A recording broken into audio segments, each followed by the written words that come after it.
পশুদের রাজ্যে এক সাহসী অভিযান।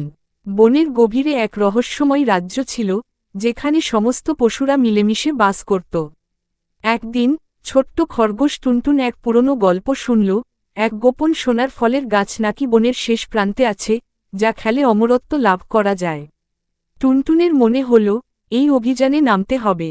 সে তার বন্ধুদের ডাকল, বুদ্ধিমান শিয়াল চতুর, শক্তিশালী হাতি গজরাজ, আর চঞ্চল বাদর ঝটপট।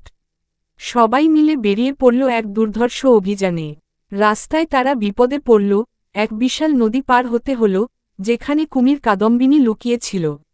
চতুরের বুদ্ধিতে সবাই নিরাপদে পার হল।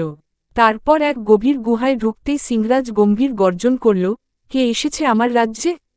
গজরাজ ভদ্রভাবে জানাল তাদের উদ্দেশ্য। সিংহরাজ হেসে বলল, সোনার ফল শুধু সাহসীদের জন্য, কিন্তু তার আসল মূল্য বন্ধুত্ব ও একতা। তারপর সে তাদের একটি স্বর্ণ আপেল উপহার দিল। অভিযান শেষে টুনটুন বুঝল, অমরত্ব নয়, সত্যিকারের খুশি বন্ধুদের সঙ্গে অ্যাডভেঞ্চার করাতেই।